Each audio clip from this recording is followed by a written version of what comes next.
लड़ाई अधिकार की, हमारी मांगे पूरी करो, हमारी मांगे पूरी करो। लड़ाई हक की, संघर्ष हमारा नारा है, जोर जुल्म की टक्कर में संघर्ष हमारा नारा है। अभी तो ये अंगड़ाई है, आगे और लड़ाई है। लड़ाई उम्मीदों की, इनकलाब जिंदाबाद, इनकलाब जिंदाबाद, इनकलाब जिंदाबाद, इनकलाब जिंदाबाद। अपनी एक सूत्री मांग को लेकर जहां प्रदेश पंचायत सचिव संघ विगत 10 दिनों से धरने पर बैठी हुई है, वहीं अब पंचायत के सहकर्मी रोजगार सहायक भी सड़क पर उतर आए हैं, जिसके कारण प्रदेश के ग्राम पंचायतों में ताले लटकते नजर आ रहे हैं और ग्रामीणों को भटकना पड़ रहा है। परंतु प्रदेश सरकार अभी तक बहरी बनी बैठी है। कबीरधाम जिले के विकासखंड सहसपुर लोहारा के सचिव व ग्राम रोजगार सहायक संगठन ने संयुक्त बैनर तले मांग पूरी नहीं होने पर सरकार को उग्र आंदोलन की चेतावनी दी है। देखिए कबीरधाम से भारत 16 न्यूज की खास रिपोर्ट। छत्तीसगढ़ प्रदेश सचिव संघ अपनी एक सूत्री जो मांग को लेकर के जो है सड़क पर आ चुकी है। विगत 10 दिनों से जो है ग्राम पंचायतों में ताले लटक रहे हैं। जिला मुख्यालय कबीरधाम के विकासखंड लोहारा में भी इसकी एक झलक देखने को मिल रही है। हमारे साथ इस वक्त सचिव संघ के जिला अध्यक्ष जो है वो मौजूद हैं। इनसे हम जानना चाहेंगे कि कौन कौन सी तकलीफों को लेकर के जो है ये धरने पर आए हुए हैं और कौन कौन सी इनकी मांगे हैं।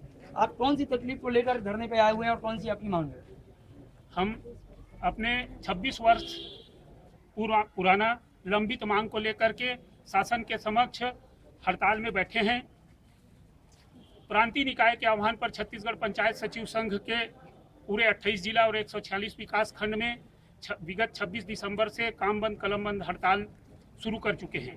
हमारा एक ही मांग है, 2 वर्ष परीक्षा अवधि पश्चात शासकीकरण किया जाए और यह बहुप्रतीक्षित मांग है, जिसमें छत्तीसगढ़ प्रदेश के माननीय 65 विधायक लोगों का हमको समर्थन प्राप्त है। माननीय पंचायत एवं ग्रामीण विकास विभाग के मंत्री महोदय के द्वारा हमारा डेलीगेशन हुआ, जिसमें उनके ओर से सार्थक पहल करने का आश्वासन दिया गया है, लेकिन हम लोग संतुष्ट नहीं हुए और विगत 26 तारीख से हड़ताल में बैठ गए हैं, काम बंद और कलम बंद। सरकार हमारी मांगों को पूरी नहीं करती तो ये आंदोलन उग्र रूप में जाएगा और हमारा एक ही संकल्प है कि हम छत्तीसगढ़ शासन से अपनी मांग को मनवा कर ही रहेंगे। अगर मांग सरकार नहीं मानती है तो हमारा उग्र आंदोलन जो होगा उसके लिए वो स्वयं उत्तरदायी रहेगा। आज हमारे साथ 30 दिसंबर से हमारे ग्राम रोजगार सहायक भाई भी अपनी मांगों को लेकर के हमारे संयुक्त बैनर तले हड़ताल में बैठ गए हैं। जब तक उनका भी मांग पूरा नहीं होता तब तक के दोनों संगठन ग्राम पंचायत में ताला लटका के बैठे हैं और हमारी मांग पूरी नहीं होगी तब तक वो ताला नहीं खुलेगा, जिसके लिए शासन स्वयं जिम्मेदार होगी। तो ये जो ताला लटक रहे हैं और उसके बाद भी अगर आप लोगों का मांग पूरा नहीं होता तो आप इस आंदोलन को किस तरीके से कंटिन्यू करेंगे? हम क्रमिक भूख हड़ताल, अभी काम बंद कलम बंद के पश्चात क्रमिक भूख हड़ताल, उसके बाद आमरण अनशन और जितना भी प्रकार का आंदोलन है हम सब प्रकार का आंदोलन करेंगे और काम बंद कलम बंद करके बैठे हैं। जब तक ग्राम रोजगार सहायक और सचिव संगठन का मांग पूरा सरकार नहीं करती तब तक हम संकल्प ले चुके हैं कि हम अपनी मांग को पूरी करवा कर रहेंगे। बिल्कुल बिल्कुल, ये लड़ाई जो है अधिकार की लड़ाई है, ये लड़ाई हक की लड़ाई है। शासन प्रशासन को जो है इस पे ध्यान देना भी चाहिए। बावजूद इसके आज तक के प्रशासनिक अमला इस पे पहल नहीं की है। आज विगत 10 दिन हो चुके हैं जो सरपंच सचिव संघ जो है आज धरने पर बैठी हुई है। हमारे साथ जो है सचिव संघ के कुछ और भी लोग मौजूद हैं, हम इनसे भी जानना चाहेंगे कि इनकी क्या मांग है और कौन कौन सी इनको तकलीफ होती है। कौन सी तकलीफ होती है आपको और कौन सी आपकी मांग है? छत्तीसगढ़ के जितने भी पंचायत सचिव भाई हैं लगभग विगत 25-26 वर्षों से कार्य पर लगे हुए हैं, लेकिन वो जो है सरकार जो है, जबकि सचिव जो है 28 विभाग के लगभग 200 कार्यों को वो संचालित कर रहा है और केंद्र सरकार और राज्य सरकार के जितने भी जन कल्याणकारी योजना है उस योजना को लोकतंत्र के अंतिम तक व्यक्ति तक पहुंचाने का कार्य कर रहा है। लेकिन सरकार उनकी मांगों को, उनकी समस्याओं को अनदेखी कर रहा है और जब तक हमारी मांगे पूर्ण नहीं होगी तब तक हम लोग इस धरने स्थल से हटेंगे नहीं। बिल्कुल बिल्कुल, जब तक के मांग पूरी नहीं होगी तब तक धरना स्थल से नहीं हटेंगे। बिल्कुल दृढ़ संकल्प लेके जो है इस बार सचिव संघ और रोजगार सहायक संघ जो है एक साथ एक बैनर तले काम बंद कलम बंद का आगाज लेकर आई है। हमारे साथ कुछ और भी सचिव संघ के लोग मौजूद हैं, इनसे भी हम जानना चाहेंगे कि इनकी क्या समस्या है और जो है किस हड़ताल में जो है किस मांग को लेकर आए हुए हैं। कौन सी समस्या है आपकी और कौन सी हड़ताल में जो है आप मांग को लेकर के आए हुए हैं?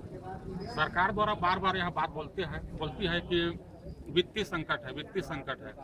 तो इसी कोरोना काल में 16,000 शिक्षक कर्मियों का भी संविलियन किया गया है, साथ साथ अपने वेतन भत्ते का भी किया गया है। क्या इस समय वह कोरोना काल की स्थिति नहीं थी? क्या वित्तीय संकट नहीं था? क्या सिर्फ हम पंचायत सचिवों के लिए ही वित्तीय संकट है? हम सरकार से ही जानना चाहते हैं और हमारा मांग जायज है। तो हमारा मांग 2 वर्ष परीक्षा अवधि उपरांत शासकीकरण किया जाए।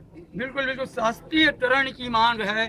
शिक्षा कर्मियों का सम्मेलन हुआ तो पंचायत कर्मियों का भी होना चाहिए। एक तरीके से मांग जायज भी है और इसीलिए आज जो है ये लोग धरने पे मौजूद हैं, हड़ताल पे बैठे हुए हैं। हमारे साथ संगठन में कुछ महिलाएं भी जुड़ी है जो ग्रामीण अंचलों से आती है। ग्रामीण अंचलों में अपने कार्यों को सुचारू रूप से संचालित करने में इनको कौन कौन सी परेशानियां होती है, इनसे हम चर्चा करेंगे और इनसे हम बात करके जो है जानना चाहेंगे। आप ग्रामीण अंचल से आती हैं, आपको कौन कौन सी परेशानियां होती है और किस मांग को लेकर के जो है आज यहाँ पे धरने पे आप मौजूद हैं? हम 2 वर्ष परीक्षा अवधि नियमितीकरण के लिए बैठे हैं। हमारे जो शिक्षाकर्मी भाई हैं उनका भी जो पीछे लगे हैं उनका नियमितीकरण हो गया है। सरकार हम लोग के साथ सौतेला व्यवहार कर रही है, इसलिए हम लोग अनिश्चितकालीन हड़ताल में बैठे हैं। हमारे रोजगार सहायक भाई भी हैं और सचिव भाई लोग भी हैं। हम लोग महिलाएं इतनी दूर दूर से आती हैं, हम लोग को न पेट्रोल का पैसा मिल पाता है न कुछ का पैसा मिल पाता है। और हम लोग को जो ग्रामीण अंचल में हम लोग काम करते हैं, कई तरह की तकलीफें होती हैं, उसके बावजूद भी हम लोग काम करते हैं। बिल्कुल, ग्रामीण अंचलों में अनेकों तकलीफों को झेलते हुए जो है ये सचिव अपने कार्य को अंजाम देते हैं। हमारे साथ इसी श्रृंखला में सचिव संघ के जो सहकर्मी हैं, रोजगार सहायक हैं, ये भी मौजूद हैं। हम इनसे भी जानना चाहेंगे कि इनकी कौन सी मांग है और कौन सी मांग को लेकर के जो है ये आज धरने पर मौजूद है। आप कौन सी मांग को लेकर के जो है धरने पर मौजूद है? हमारी 3 मांगे हैं, एक मांग नहीं है। गवर्नमेंट से हमारी 3 मांगे हैं।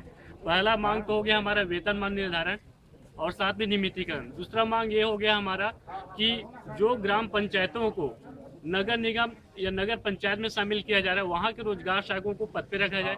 तीसरी हमारी जो मांगे हैं, जो ग्राम पंचायत में सचिव नहीं है वहाँ पर रोजगार सहायकों को वरीयता के आधार पे पद पे रखा जाए और सहायक सचिव की उनको दर्जा दिया जाए। ये हमारी 3 मांगे हैं जो जिनके लिए हम लोग 30 दिसंबर से लगातार हड़ताल पे हैं और आज 12-13 साल से लगातार 10,000 से ज़्यादा रोजगार सहायक आर्थिक तंगी से भी गुजर रहे हैं। और हमारी 3 मांगे जो आपको मैंने बताया है, जब तक हमारी मांगे पूरी नहीं होगी तब तक हम लोग सचिव और रोजगार सहायक मिलके ये हड़ताल को लगातार रखेंगे जब तक हमारी मांग पूरी नहीं होती। बिल्कुल, लगातार हड़ताल, वेतन मानदेय में कमी, बात यहाँ पे अधिकार की है, बात हक की है और पेट से जुड़ी हुई है।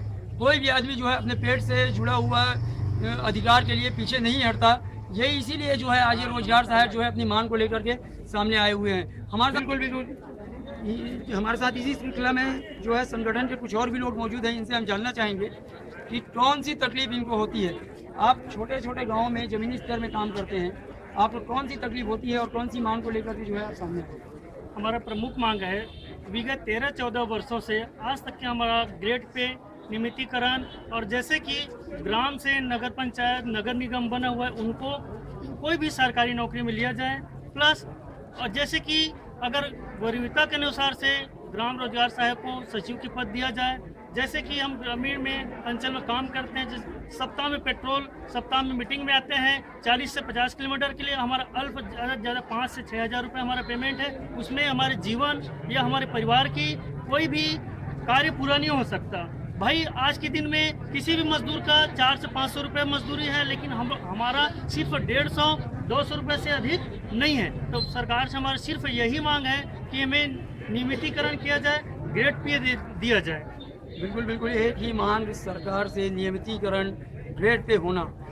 क्या सरकार इनकी मांगों को जो है पूर्ण करती है या पंचायतों में यूं ही ताले लटके रहेंगे? कैमरामैन लोकेश के साथ भारत 16 न्यूज़ के लिए सत्येंद्र भटघरे की रिपोर्ट।